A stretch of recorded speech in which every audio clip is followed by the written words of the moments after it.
Hello, everybody. Welcome to another episode of Spring Fever with me, XFL, CFL, MLF, USFL, Jim, joined by my man, Uncle Rico at eTop21 Sports on Twitter. What is up, my friend? Nothing much, man. We got a good show ready for everyone. We got an interview with one Jeremiah Spicer. Some technical difficulties happened, but I think it made the interview kind of funny. I think Good it made it interview. pretty entertaining. Good guy. He had that devastating car accident. Was literally like bedridden for what Yeah. I think it was. I might be just totally hyperbolic here, but it felt like it was a month he was basically bedridden. Yep. Insane training videos of him running hills on his Twitter account. Make sure to check those out. Big hill guy. He's a big hill guy. He's a big hill runner. He has different opinions on the heat than Jim and I do. I can manage the heat. He thrives in it. That's the understatement of the year. I mean, that is the understatement of the year. But we got a nice show for everybody. We're going to be breaking down CFL lines, have that interview with Jeremiah Spicer, and then we're gonna talk a little XFL town hall. See what we think might be going on there next week. Next week on Spring Fever, just a little housekeeping right now. Next week we will be previewing the MLF Major League Football MLFB season. Be ready. First off, with that though, it is weird to me that they are playing like some games are on at the same time and they're like during the middle of the week. That is a little cuckoo for Cocoa Puffs. Like that's fine. I think there are some games that are at like 2 p.m. on a Tuesday, which you know what, 2 p.m. on the Tuesday, you got nothing else to do, pop it on. Yeah, but I'm gonna be at work. I want to watch it. I want to watch the games. Yeah, that's true. You could call in sick though. Wink, wink. Just call in sick every Tuesday for the month of August. Yeah, it's kind of like you never watched that show. There's this phenomenal show called Life in Pieces, and this guy's wife went to work for him, and he was a doctor, and she was a secretary, and she goes, "Why every Thursday from 12 to 2:30 do you book yourself with a David Buster?" He was going to David Buster's. Kind of funny. I do like that. That could be you, my friend. Oh my gosh. Let me see if I can get. Here's their website. Yeah. Oh, never mind. They're at good times. They're at like 6 p.m., 6 p.m., 7 p.m., 7 p.m. They're around 6 or 7. That's actually perfect. Yeah, that's not. They are on at like the same time. So like Ohio and Alabama play each other August 9th at 6 p.m. and Arkansas and Virginia play each other at 7 p.m. But at 7 p.m. Eastern, which is 6 p.m. Central, so they play at the exact same time. Yeah, that doesn't really make sense to me. So there's two games going on at the same time. Yeah, we need to have a sit down with some of these leagues. You know what? Sometimes I just want to ask people what the hell they're thinking, and this would be a good thing too. Yeah, like why would you not try and stagger and get the most exposure? Interesting. It's an interesting way to do it. I'm still hopeful. Anyway, we're talking CFL this week. We're talking CFL today.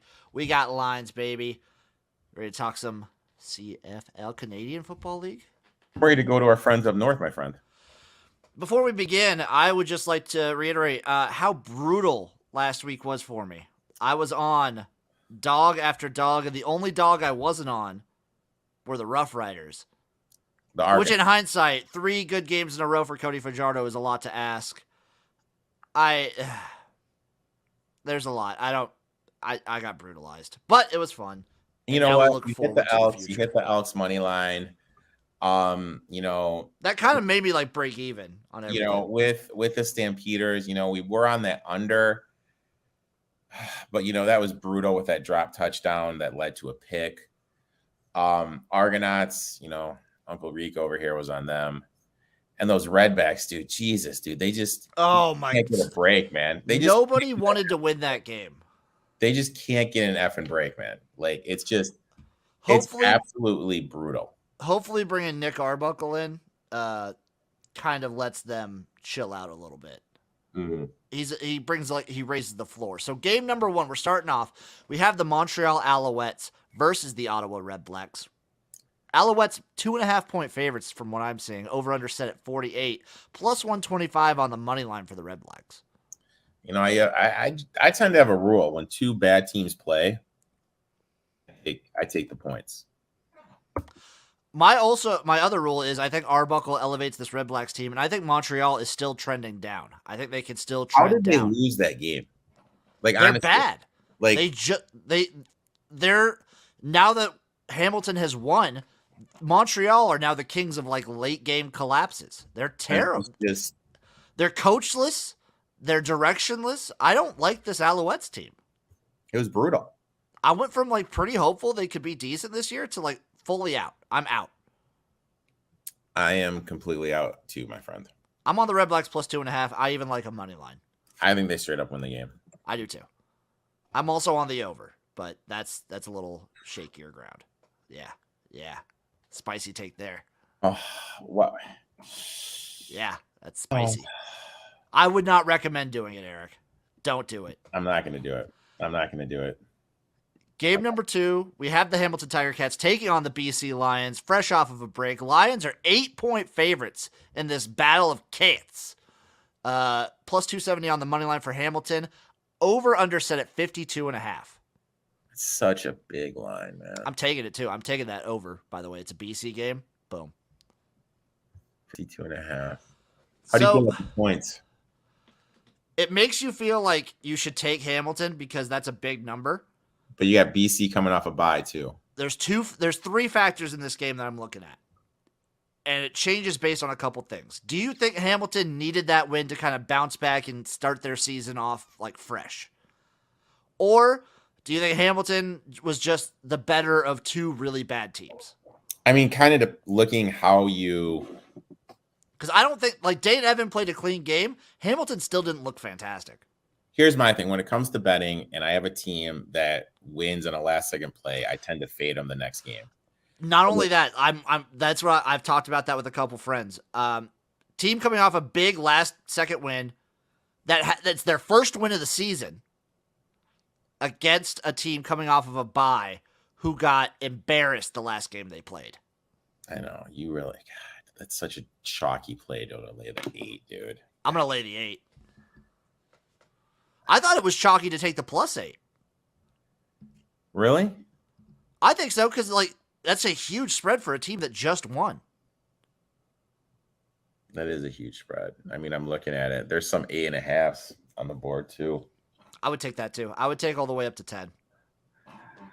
I might do an alternate line where I take 10. What about the first half minus 4.5? First half, I actually like Hamilton money line. Because Really? they come out swinging in the first half, but they always have these late game collapses. See, this is why you have to get BetStamp. You know, I talked to you about BetStamp. Yep.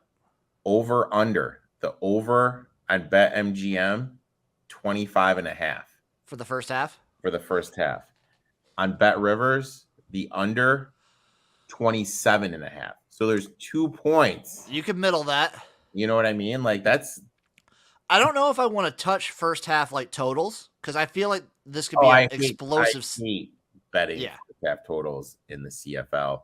It's just, you know, it was just kind of something that... You know what I did bet, though? I bet BC to score at least 40 points. Really? Yeah. You think it's boom shakalaka? You want to know what BC scored in all of their games? Lay it on me, Big Daddy. Okay, so the CFL season, we're going into week 7. Week 1, the BC Lions score 59 against Edmonton.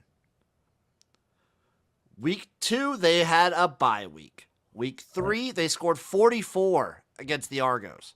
Okay. Week 4, they scored 34 against the Red Blacks. Low. And then week 5, they scored 22 against the Bombers, their worst game of the season. The Bombers have the best defense in the CFL. And I thought BC left points on the board. That's not my spiciest take. My spiciest take is coming up, but I have BC to score at least 40 points. I'm on the -8. I'm on the over 52.5. So what do you got? BC or plus 440? Plus 330 to score 40? Yeah, plus 350. Okay. I mean, Hamilton's just not a good team, and they do this against bad teams. It's the number 1 offense in the CFL. I mean, you're talking to me, Big Daddy. Are you taking that 8, though? I'm leaning toward the 8, yeah. And I fucking hate it. Like, I hate it. Just eat that chalk. Eat that chalk this one time. All the passion in the world, I hate it. All the passion in the world, I hate it. What do you like more, the over 52.5 or the 8? The over 52.5. Because I think Hamilton can score, potentially. Like, Yeah, Hamilton I think Hamilton can score. Like, I think Hamilton, if Hamilton gets around 21, it's hitting the over. Yeah. Which they can. They can. I think Hamilton's gone over in a couple games too. Like I love that over. Game number 3, we have the Winnipeg Blue Bombers taking on the Edmonton Elks. -7.5 for the Bombers, plus 255 on the money line for the Elks. Over under set at 47.5. My heart wants to bet the Elks. I love Taylor Cornelius so goddamn much. I want to bet the Elks so flipping bad. My heart tells me to bet the Elks, but my head tells me to bet the Bombers. But what's that song? My body's telling me yes. My mind's telling me no, but my body is telling me my mind is telling me no on the Elks. And I am to bet the Bombers -7.5. What? So hold on. Let me, I also like the over in this game though, over 47.5. I mean, the Blue Bombers coming? They're not coming off a bye, are they? No, they just came off beating Calgary.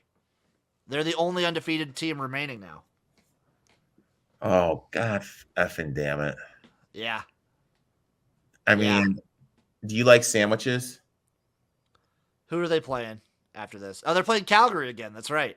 At Calgary, give me the Elks plus the 7. Give me the sprinkle on the money line. God effing damn it! I hate myself. I'm taking the -7.5. I think Winnipeg trounces them. You know what? I'm taking the Elks. Well, Winnipeg won last week though. They did. And they got the Stampeders on deck. So they beat the Stampeders. So my take is they beat the Stampeders last week. They're going to beat the Elks this week, and they're going to lose to the Stampeders next week. I'm taking it, man. Lock it in. I'm taking the money line. I'm calling it right now. I'm calling my shot. God, I hope you're right. That'd be hilarious. I'm taking the -7.5. I'm on the over 47.5 as well. I'm taking plus 7.5. I'm taking plus 260. Back our boy Corn Dog. Oh no, 265 on here on bet. Woo! We got one more game. One more game to talk about. Toronto Argonauts taking on the Saskatchewan Roughriders. They love doing these back-to-back games for the Roughriders. They did it with the Alouettes, and now they're doing it with the Argos. Roughriders are -3 favorites, plus 137 on the money line for the Argos. Over under set at 46.5. This is my thing. What was the line last week? 5.5. No, it was 3. Was it 3? It was only 3. Oh, sorry. I was thinking of the line earlier for this game because earlier in the week this was set at like 5. And now it's basically the same? Well, so it was at 5. Now it's down to 3. Saskatchewan's been having COVID issues. They had some positive COVID tests, so they haven't practiced the last 2 days. So that's good intel, Coach. That's good intel. So I would don't know how many players they're going to have available. They think they're going to be available Saturday. I don't know the CFL's ruling, like how the NFL was like, if you didn't have symptoms, you could still play last year. Mm-hmm. I don't know what the CFL is doing this year with that. I'd lean Rough Riders here, but I need to see who's active. Yeah, that's the big thing. Before I knew this information and the spread was 5.5, I was all over the Rough Riders as well because I feel like all things equal, this is kind of a repeat of the Saskatchewan-Montreal game where they played back-to-back. Saskatchewan loses the first one and dominates the second one. I I had Saskatchewan. So the bets I have, I won't advise people to bet them now because there's so much up in the air. But the bets I have is I have Saskatchewan minus 5.5. I have the over that I believe at the time was set at 48. It's now dropped to 46.5. I like that over as well. And then I also had Saskatchewan to score at least 40 points. Dude, you love that score 40-point line, don't you? Well, I like it this week just because I expected the Rough Riders to come back in after a bad game and just utterly dominate and score a shitload. That's what they did against Montreal. And I think Montreal's defense is better than Toronto's defense. Okay. So what was the line you got on the 40? Let me see. Oh, I got it's probably better now, but I got like plus 600. Jesus. Yeah, it's plus 750 now. Wow. So I don't like that bet as much. Just because the whole COVID issue really kind of throws a lot in the air. Yeah. So it's hard. That's just one of those things. Like I wouldn't.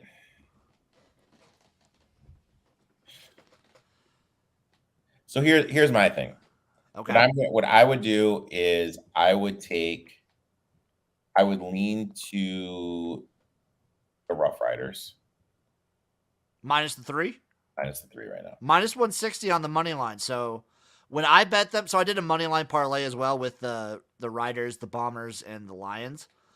It was fine. How do you feel now that I've turned you on to these round robin parlays? That was not a round robin one because I don't want a round robin favorites. I feel very conflicted because last week it would have been fucking beautiful. It would have been if they all hit. I would have been creaming my pants. I am gonna do a round robin parlay of the Rough Riders minus the 3 at the over 52.5 and the Hamilton Tigers. British Columbia, the Red Blacks plus 125 and the Elks plus 255. I mean, I might just round robin all the overs. Look at you, dude. A little round robin on the Oves. Yeah, over City, boy. Over City, dude.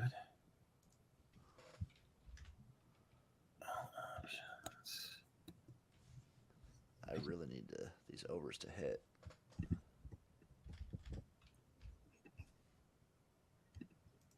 Bam, and then we'll do that. I kind of like that. Yeah, I like that. I like that. I just bet every single over in the CFL this week. And god dang it, I'm not even going to be able to watch one of the games. I'm not going to be able to watch Hamilton and BC because I'm going to be working. Dude. I'm going to be on my phone with ESPN Plus and my boss is going to yell at me. Hey, buddy, it's the price of being a player.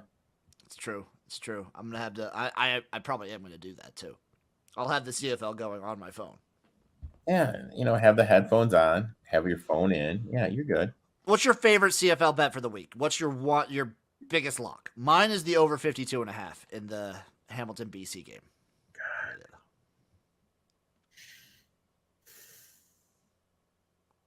It's either the Redbacks or the Elks. I'm gonna go the Elks, dude. I cannot co-sign that, but I hope you lose. Actually, you know what? If everyone's healthy, I'd obviously take the Rough Riders, but as is with a lot of stuff up in the air. There's so much in the air. Yeah. The Red Blacks or the Elks. I might squeeze in a little -3 now. I can get that. Just because I'm gonna hedge. I'm gonna hope that that they get better, that they will play on Saturday. That'll do it for the CFL talk. Now, here's a little interview with one Jeremiah Spicer. We here at Spring Fever welcome on special guest Jeremiah Spicer. You may know him from his time in the XFL or his time on the San Diego Chargers or his time in arena football. The dude brings energy. That's the first thing I noticed. Jeremiah, how you doing, man? I'm doing good, man. Thanks for having me, man. You bet. So I How's it I going? How you noticed like doing? I'm doing great. I'm living life to the fullest. Eric's doing great. We got I'm Uncle doing Rico. We great. got Jeremiah here. So how's the recovery going? I know like earlier this year you got in a pretty bad car accident. Yeah, I couldn't even move nothing. I'm good. I'm 100% now. I'm good. Ooh. I'm good now. So what It was just took, I recovery had to like take for some time that? off football. Yeah. It was stressful, man. I've been not being able to play football, man. Watching everybody else play that I was in training camp with. That just really not being able to help my team. And that's where made a plan to go to arena football, get team all league, lead the whole league in tackles, and do any of that. I got to watch other people have fun.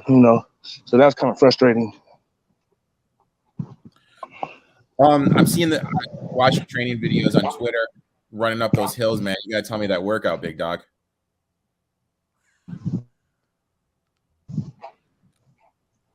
That's what I do. I Yeah, run the what's that workout mountains, go to regimen the you park, got? go to the gym. Like, Man, shit. how long you running? Just run the mountain, Is man. it, is it The just mountain right here. intervals? The mountain right here. Oh, you running? You running The through Oh trail, the the thing, trail, shit. man? the trail right there. The trail right there. Yeah, so the mountain right there, the trail right there. Ain't no excuses. So I like to be outside while it's hot. So I don't get lazy and stuff. So I just go out while it's hot and be outside. You see, I got a big flannel jacket on. It's like 90 to some degrees right now. But it is what it is. God dang. I hate the heat, man. I was in New Orleans last weekend at a bachelor party. I hate the heat, man.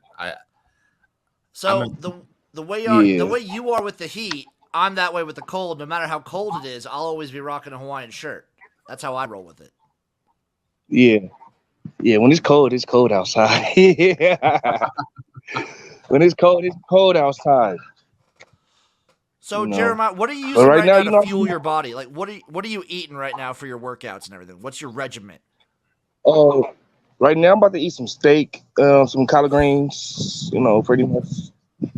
I said right now, some steak and collard greens. You know, um, my second mama, she's making some collard green steak and some rice. But that's pretty much what I'm about to eat today. For the rest of the day, probably most likely. I'm not trying to eat too much. Okay. what Yeah, what was your biggest hit in the XFL? my What is that biggest hit? hit. Yeah. Yeah. Oh man, I feel like I was on everything moving pretty much. Like I feel like everybody pretty much know who I am. They know what I can do, and I play at a high tempo. This is how I practice, and that's how I play. And everybody who got the rock, I pretty much laid my body on them. They felt me there, so you know, I made a highlight tape out of it. And use it to get to my next step. So you know, my my biggest hit though is probably no, shoot, man. Uh, I don't know. Probably on some offensive linemen because I done hit a couple offensive linemen and made the play on the running back. But I like to go head up with the offensive linemen and make the play. So So not really the when running you're backs too like, much. That's not really. oh yeah, when you're up against like the O linemen and the running backs, are you like a big trash talker on the field? Nah, I don't really talk. I don't talk trash. I'm not a trash talker. I'm Okay. more let's get to the next play. And I talk trash that way, making plays back to back because I already in my mind I talk to myself. So that's I pretty much like what I that. do. Little Captain Insano Yeah, right there. I I do do a that all lot. the I do a time. lot of talking to myself in my head. In my head, I talk to myself a lot. Like I critique myself more than like before the coach could even tell me anything. I already know I messed up and I fix it. So that's pretty much how I stay ahead of the game.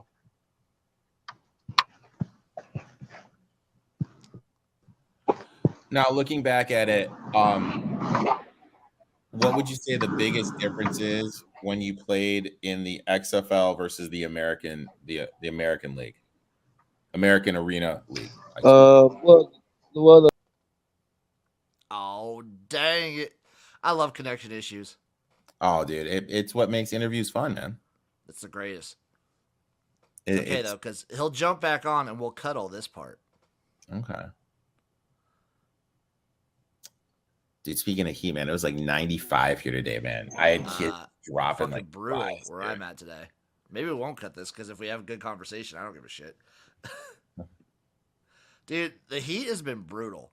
I was up. I was working all day yesterday.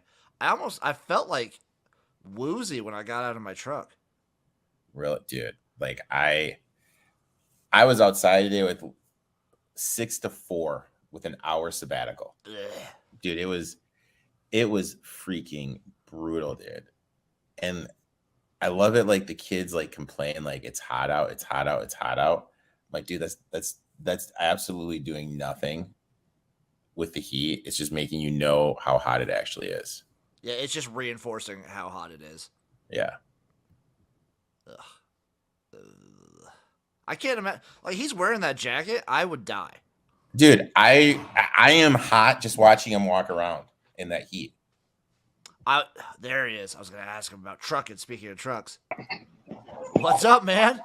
Man, I don't know what happened. I lost signal, man. My bad. I apologize about that. Oh, you're good. You're good. All We good. kept All the good. interview rolling. We're still rolling, man. Okay. I was gonna ask you. So, during the little break, during your connection issue, Eric was talking about truck. I was talking about my truck. You've done a little trucking, haven't you?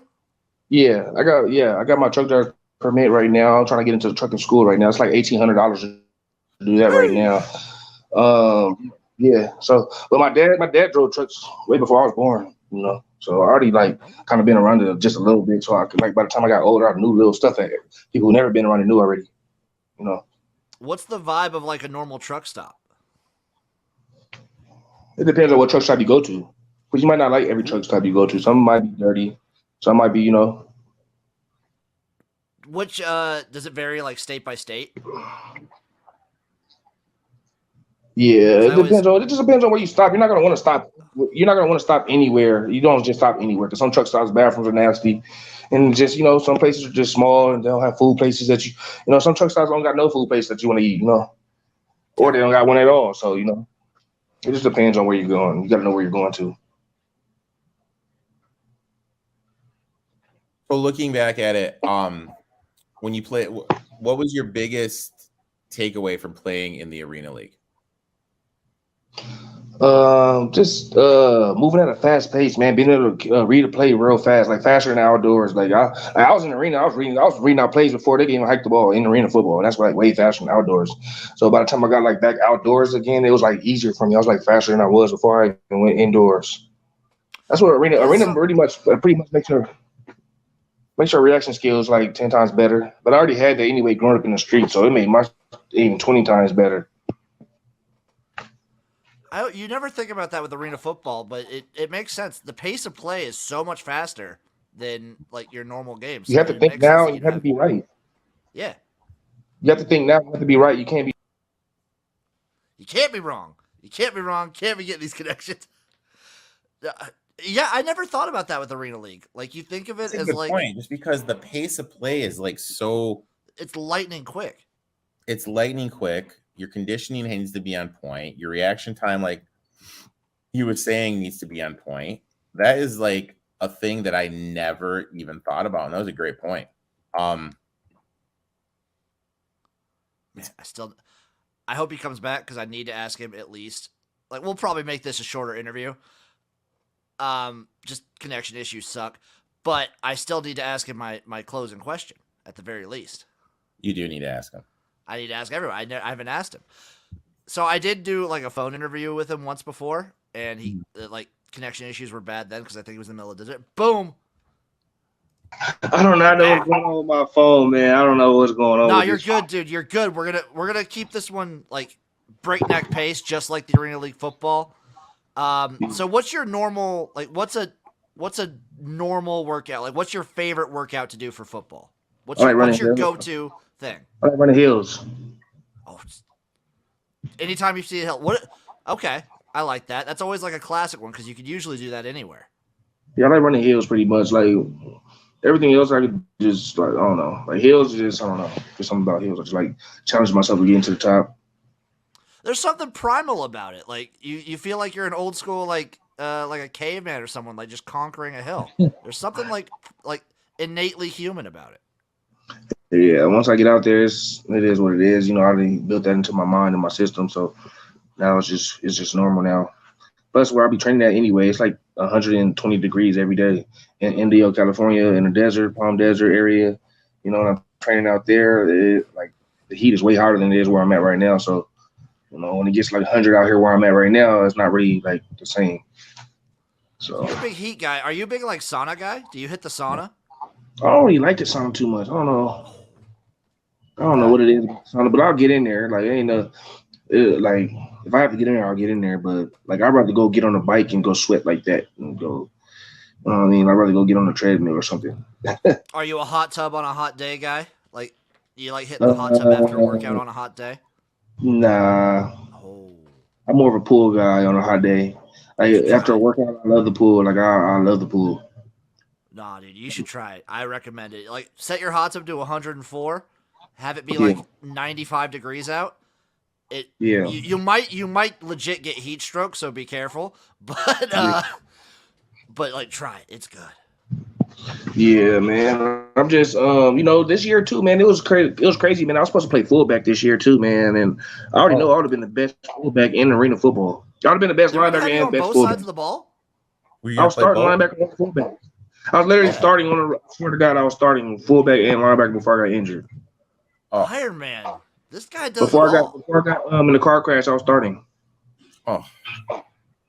Yeah, so that's why I said it took a lot away from me, and I had to watch other dudes that I clapped at practice. They took me, you know, they took my spot, man, and I just Which became a which nobody. So which position did you enjoy playing better? I'm a linebacker at heart, but I ain't gonna lie. When I ran that ball, I was like, dang, I could really play running back or something. Like I was like, dang, like I knew it kind of before. Like I was like, oh yeah, I know I'm athletic, but after I actually ran the ball, I was like, dang, I could really run the ball. I'm like, yeah. So, what brought you to a league like the XFL in 2020? Like, how'd you end up playing for LA? Pretty much, I was grinding, man.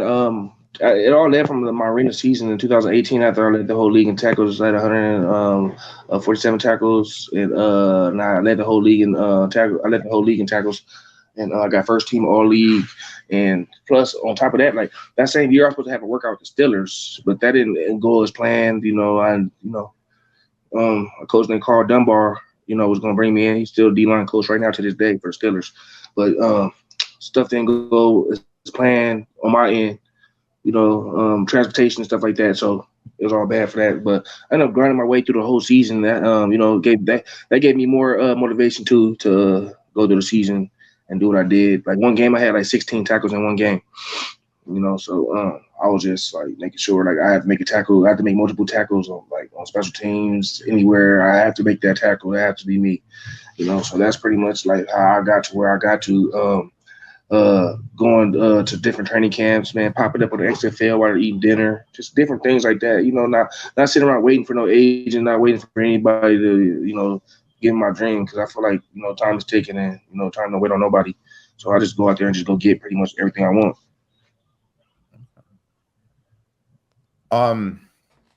Playing for Los Angeles in the XFL.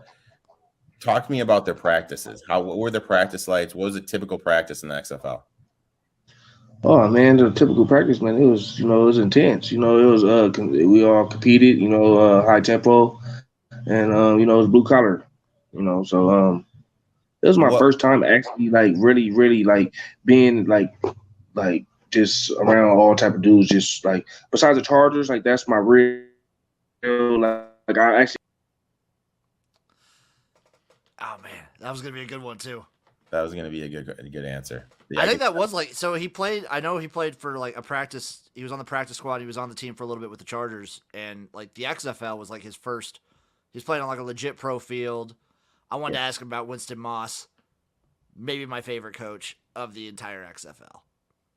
I mean, Dream interview, by the way. Just as a side, dream interview, Winston Moss. okay. Look him up. He used to coach. I think he was the DC for the Packers back in the day. Looks like a badass. We'll get him back on. He'll come back on. I'll ask him my last question, and we'll call it a good interview. He's got to be like, it's got to be brutally hot in that desert if he's not even getting like good cell service. It's got to be insanely hot. What's your like heat threshold to doing anything? Like triple digits? Yeah. I mean, I can. It was with coach. Matter. Hey, my bad Hey, again, Jeremiah, you guys. no, you're good. We got connection issues, so I got one last question for you. I knew you were gonna like wax poetic about the XFL because I was gonna talk about Pepper Johnson. You know, like coaches like that. They really got me right though. They got me right. How was Moss as a head coach? Was he involved with the defense like pretty extensively? Coach Moss was more like offense to me. In my mind, Okay. like I thought he would be more because he's a linebacker, and that's how we like me and him really linked like that. Like he come from a similar background, stuff like that. So I'm thinking like he's really going to be on my side, but he's on my head. He got it on my, because I was playing like practicing very intense, but I was still, showing love and it wasn't, being a dirty player or nothing like that. But I just want to show that I can play at this level, and that's how I came in. You know what I mean? So I was being physical. I didn't talk no crap to nobody. I didn't talk no crap to not one person. I was just playing football. That's all I did. God damn, dude. You bring energy in every league that you go to. I have one question. It's my final question. I'm going to keep this light, keep it tight. Jeremiah Spicer, look at me. Do you think you could take me in a fight? But I can tell you anybody, man. Throw him in front of. Boom. Boom. That's all I wanted. That's the answer right there. Right before he cuts out, we got them. Ladies and gentlemen, we got him. What an interview. What a guy. Good guy. Little, he's out there in the desert running hills. It happens. Man, little technical difficulties. But I look forward to talking to him again. I mean, lively dude, great dude. Great so I feel like next time we need to talk to him about how his life on the streets helped him with football. Because he talked with me a little bit after the fact of being like, some of these guys needs to realize that being on a football team is like being in a gang. You need to live and die for your teammates. Yeah. He grew up on Skid Row in LA. Yeah. So hell of a story. I really hope he gets back in it, and I hope he gets another sniff. And I know he's been talking with the XFL for 2023. I know he's been talking. That'd be huge. That'd be awesome. That'd be absolutely huge. I'm rooting for our boy. Now, speaking of which, though, for the XFL, we got a little town hall coming up in Dallas. It's the final showcase this weekend. So they're doing an XFL town hall / announcement. Everyone's assuming they're going to be announcing the venues, the cities, like the team names and the cities and all that. I think they're doing that too. As far as I'm aware, it's going to be streamed. I think it's either going to be streamed at the XFL website or on like a YouTube channel or something.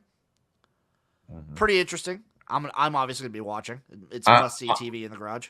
I'll be watching. I'm interested to see like who gets what, like what cities are confirmed and everything else. I mean, are they going to be announcing anything else, or is just like the cities? And we don't know if they're announcing anything else. Everyone's just assuming like cities are the big thing. They might announce like there's always a chance they announce like a draft date, or they announce like a new merch thing, or they announce like if they actually give like a start date, that would be huge. They could announce anything. I think at the very least they'll announce cities. You know what? That would be pretty huge. We get the cities, we know the venues, and that just kind of gets the ball rolling. I kind of feel like once you know where everyone's going to be, you know what I mean? Then you can kind of start like we'll get everything going in the right direction. Cities in July. I would assume draft would be sometime in October. They'd be playing by February. Yeah, because they're going to start right after the Super Bowl. Yeah, I believe if they stick on the path that they kind of laid out, and they stick at the path that the XFL in 2020 did, week after the Super Bowl is when they start. Mm-hmm. And they have ESPN backing, which is absolutely going to help them. Massively going to help them, which is great. I think there's definitely, like I said, I think there's definitely room for this league. I think there's room for the USFL. I think, we're heading toward, like you want, a full calendar year of football. I've said it numerous times. I think with the right backing, the spring football here in the States plays. My only worry is this, and this is my question to you. Is 2 leagues too much? I don't think so. I think there's enough players, and the fact that they're not overlapping, and even if they do overlap, it's only for like 2 weeks at most. I think that's fine. Okay. All right. Like Well, maybe there's the potential. Like, do you think there's a potential people get burned out with football? I think there could be. But Um, I but here's the thing, like everybody, like, how can I word this? If people have their choice to bet a sport, it's always going to be football. yeah, So like the fact that both of them are playing into sports betting is big, yeah, and I think the fact that at least the XFL is going to be in cities, like you'll get fans Mhm. from those cities as well that'll watch seasonally. The USFL will get there too once they get like their actual cities and everything. But I think there's enough talent out there to support 2 leagues. I think for sure there's enough talent. For me, it's like the people, you know what I mean, the tickets, the merchandise sales, the viewership. Do you think we could ever see a time where the 2 leagues kind of merge? Like merge a little bit. That's always people will always talk about that. I think it's definitely way too early to be speculating. I could see it maybe the earliest I could see it is like 5 years down the line. The absolute earliest. Okay. Well, I mean, like Fox is backing the USFL. XFL has stuff with ESPN, so I definitely think they are going to be there. They have those streaming services. They need to put programming on Yep. there. The stuff I would like the XFL, excuse me, to be on point with injury reports. That's all I want. They were pretty good with it, I believe, in 2020. I hope they keep that up. Like the one thing the XFL I feel has done one of a couple things I feel like the XFL did better than the USFL. Not to say the USFL is bad, but like the XFL was so forthcoming with information, so forthcoming with like info, and just letting people know about the players that the USFL could learn a little thing. Yep. But I think both leagues can very well succeed. I'm excited for this town hall. I might live stream. Like a watch along reaction thing to this town hall. Send me the link, Bay Daddy. Send me that link. I'll hop on. It'll get sent. It'll be sent, my friend. That'll do it, I think, for this episode of Spring Fever. My man Eric, where can the people find you? Podcast dropping on Friday morning, late Thursday night. Talk 21 Sports Podcast. Boy, Brandon's gonna have some NASCAR picks. Jim's gonna talk a little CFL. Tuesday, I'm on my girls, the dresses, and salted pretzels live stream. And then Jim and I break down the ACC coming up this week. And then the Talk 21 Sports Show with the chat room open on YouTube Tuesday night. And, and then back at it. Spring Fever comes out every Thursday. Damn right. Y'all know where to find me at XFL Gym everywhere anything can be found. Give us a like, give us a follow on Spring Fever. We love you guys. Football forever.